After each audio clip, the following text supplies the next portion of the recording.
Olá, professor José Carlos, vamos discutir o caso clínico número 13, vendo as suas hipóteses diagnósticas diferenciais, comorbidades, tratamento multi ou transdisciplinar e aspectos éticos e legais. Retirado do livro CID-10, Casos Clínicos de Adulto, o senhor Tanner, 35 anos, é um francês operário. Uma noite, após cair da escada e quebrar uma perna, o Sr. Tanner foi internado no setor ortopédico de um hospital geral. No terceiro dia de sua estada, ele tornou-se cada vez mais nervoso e começou a tremer. Ele foi indagado sobre seus hábitos de bebida, mas negou ter um problema com álcool. Atenção, hein? Todo ser humano, independente se é uma consulta médica ou fazer um empréstimo no banco, etc., todo ser humano está predisposto a 5 verbos, dependendo dos seus objetivos, expectativas, né? Quais são? Falar a verdade sobre ele, mentir, omitir, exagerar e ou amenizar seus sentimentos e emoções. Principalmente quando se tratam referências, relatos relacionados a álcool e drogas. Querem ver? Vamos lá. Ele foi indagado sobre seus hábitos de bebida e negou ter problema com álcool. Disse aos médicos que apenas ocasionalmente bebia um copo de cerveja. O tal do beber socialmente não existiu. Durante a noite, ele não conseguiu dormir e as enfermeiras ficaram preocupadas porque ele estava falando coisas sem sentido e, obviamente, muito ansioso. De acordo com a esposa do Tanner, ele vinha bebendo grandes quantidades de cerveja por mais de 3 anos. Durante o ano anterior, ele tinha faltado ao trabalho diversas vezes e sido ameaçado de demissão. Absenteísmo por doença, por dependência ao álcool. E existe também o presenteísmo, que é trabalhar doente, por exemplo, trabalhar alcoolizado. Todos os dias ele começava a beber quando chegava em casa do trabalho à noite e não parava até cair no sono.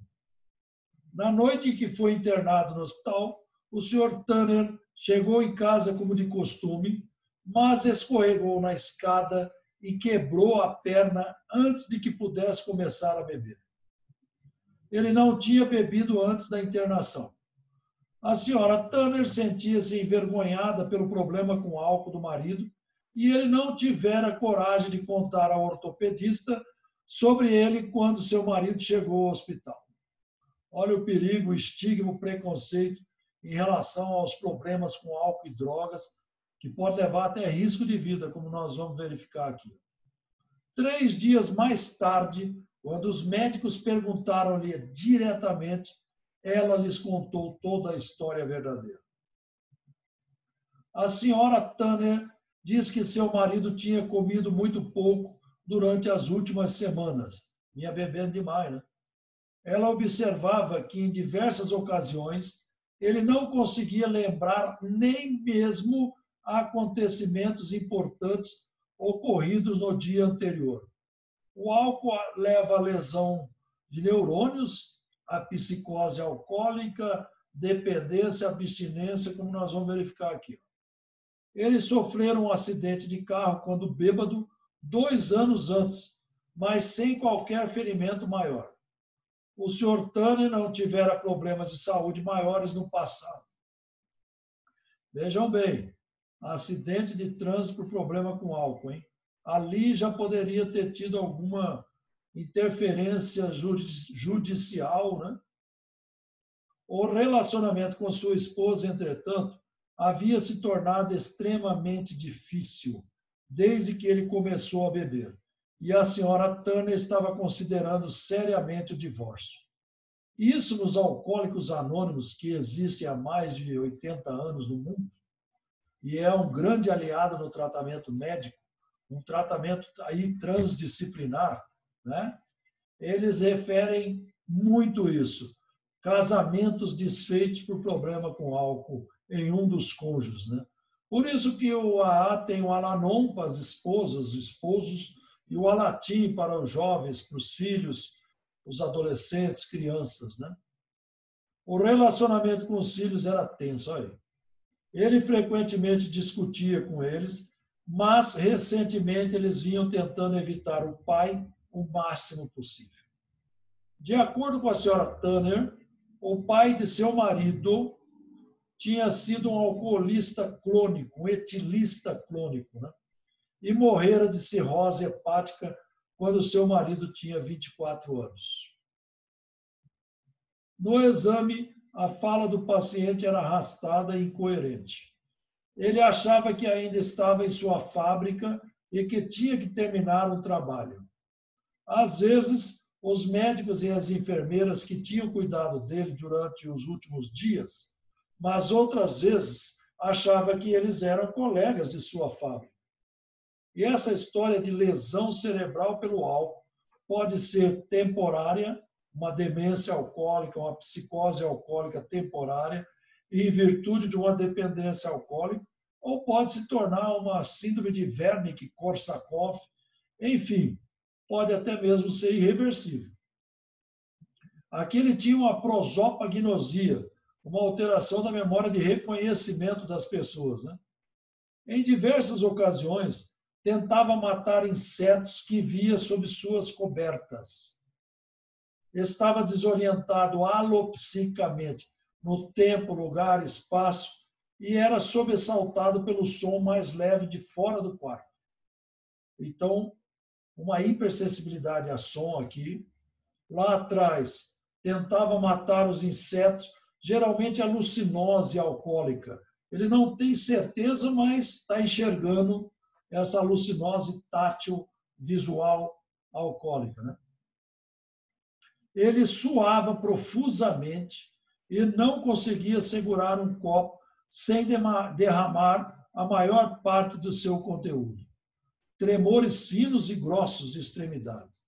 Estava constantemente tentado a sair da cama, parecendo não perceber que sua perna direita estava engessada. Essa falta até de reconhecimento do próprio corpo, uma alteração da orientação autopsíquica, né, está acontecendo e pode acontecer nesses casos de dependência alcoólica com abstinência abrupta aí pela queda da escada, né? Nossas hipóteses, comorbidades diferenciais. Diferenciais já fizemos aí com transtornos psicóticos, né?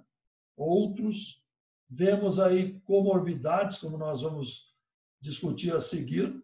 Falamos alguma coisa do tratamento e os aspectos legais e éticos, como o absenteísmo e o presenteísmo, muito comum nesses quadros, né? Veja bem, o Sr. Turner tem uma síndrome de dependência alcoólica pelos critérios aí do CID-10, F10.2, e a dependência levando ao estado de abstinência alcoólica com delírio.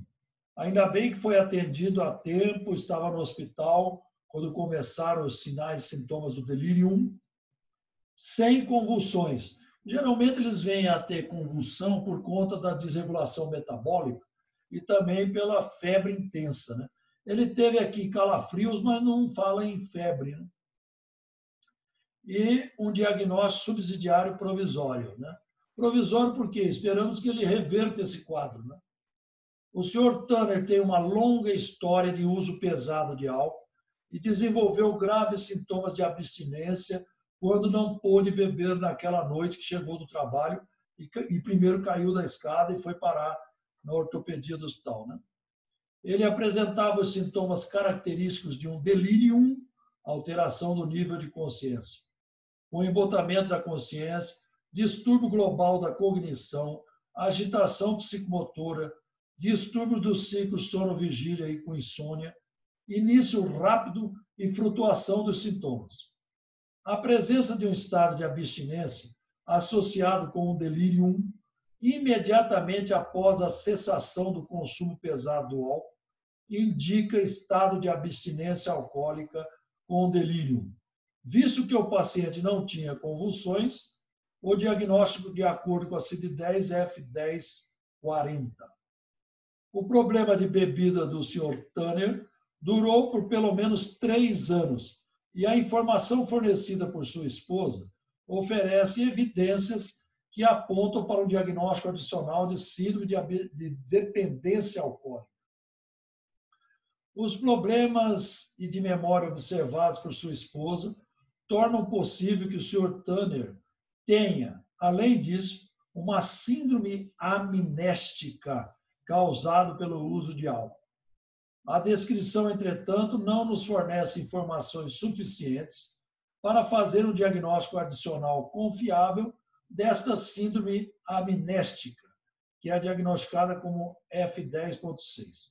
Isso deveria ser testado após ele sair do delírio, porque vocês sabem que uma oscilação da consciência,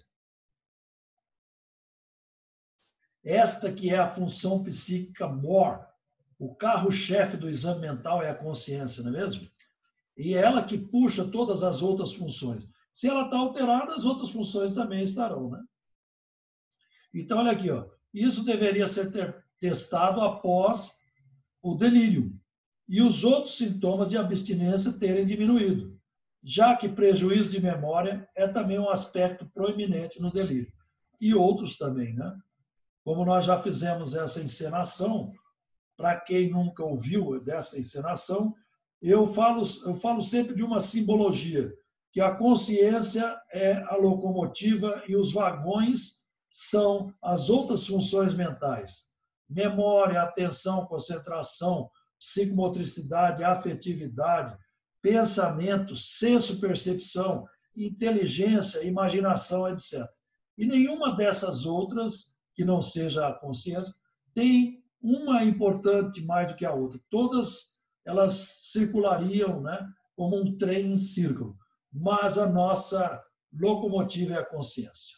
O tratamento do Sr. Tanner na ortopedia vai ser feito tanto como já está sendo feito ali, está engessado, não sei se foi operado ou não, pela ortopedia, mas há de se fazer um tratamento em conjunto, a ortopedia com a psiquiatria, no próprio Hospital Geral, o que até é muito recomendado hoje em dia, né?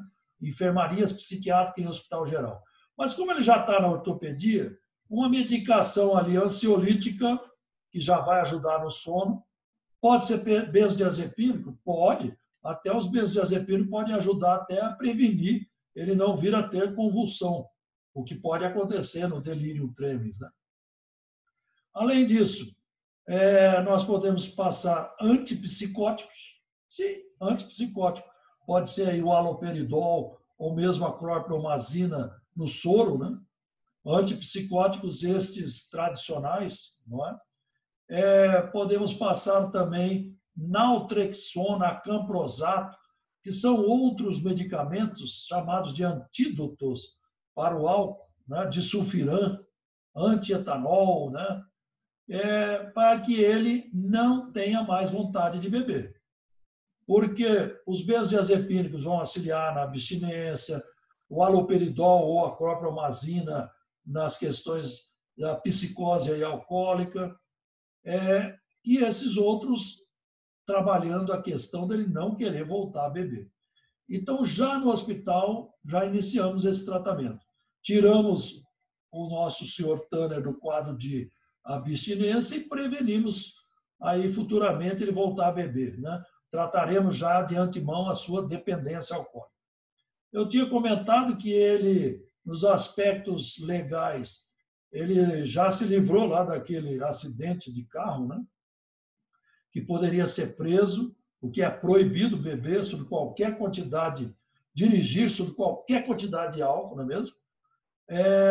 Pode também se pedir auxílio-doença, né? Quando essas pessoas têm um quadro mais prolongado, pode ser feita a interdição temporária, e tudo isso eu recomendo o site da previdência.gov.br. Vocês vão verificar lá todos os aspectos legais do INSS, né? Da Previdência Social. Envolver a família, pedir para o grupo de alcoólicos anônimos algum elemento, algum participante já ir visitá-lo no hospital, né? Os filhos com os quais ele não está falando participarem do Alatim, que é vinculado ao AA. A esposa já começar a participar do AA, ou mesmo do Alanon, né? Ou mesmo do Cedro, Amor Exigente e outros. A psicoterapia individual desse senhor, a psicoeducação, quer dizer, a abordagem sobre o que ele precisa fazer para sair desse quadro, que senão ele perde a esposa, que está pensando no divórcio, perde os filhos, que já não estão querendo falar com ele, já o ignoram, não é mesmo? Então, sempre na abordagem holística, biopsico, socioambiental, histórica, cultural e religiosa, no sentido de crenças, a espiritualidade. Era isso, muito obrigado pela atenção.